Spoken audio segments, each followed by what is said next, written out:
mga katapang, mamimigay tayo ngayon ng bigas dito sa mga nagtatrabaho sa pinagawang bahay ni Kuya para kay Mama. Request to sa akin ni Mama, mga katapang. Sabi niya sa akin, Lin, bigyan mo ng bigas yung mga nagtatrabaho sa bahay kasi ang sisipag nila ngayong linggo. Ang tagal pa ng linggo eh. Friday pa lang ngayon. Kaya ngayon, aaksyonan ko na. Oh, huwag niyo akong kalimutang iboto ngayong papalapit na eleksyon ha. Dahil nag-request si Mama, mga katapang, na bigyan sila ng bigas. Ngayon, ako naman yung magre-request sa mga trabahante. Oh, ngayon, payag ba kayo na hindi lang bigas yung matatanggap nyo? May konti ring pera. Kahit ako rin naman, mga katapang, papayag. Sino ba namang hiindi sa pera? Oh, dali, dito na kayo. Siyempre, bigyan din natin sila ng konting cash para mabili nila yung ulam na gusto nila. Oh, dali, linya. Oh, wait lang, may pera pa. Oh, 1K! Aldo! Aldo! 1K! Thank you!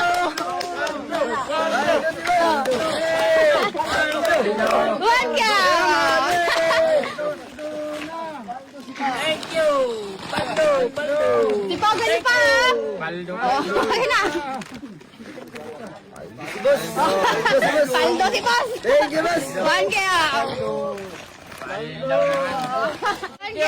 Paldo! Paldo! Paldo! Paldo! Buti na lang mabait yung isang amo niya. Ako yun ha.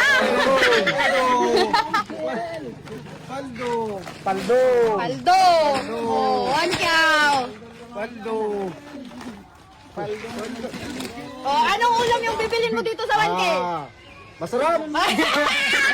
Masarap! Wow! Wow! Wow, sarap! Thank you! Paldo? Oh, 1K, oy! Parang ayaw niya sa 1K, eh. Ako na lang to. Ayaw. Oh, sige. Salamat doon! Oy, you're welcome.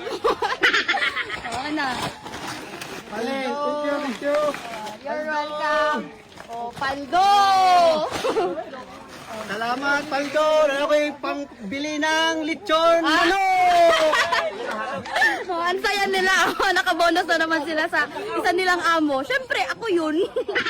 Deserve naman talaga nila na makatanggap ng bonus. Tignan nyo naman, oh. Ang bilis lang ng trabaho nila. Bawi-bawi lang. Paldo sila. Paldo din ako sa views. Thank you, kuya, kasi nagpagawa ka ng bahay. May gagatasan na naman ako. 250! 24,000! Grabe, ang laki! 600! Grabe, ang laki! 24,000! 2,000! Grabe, ang laki! 1,800!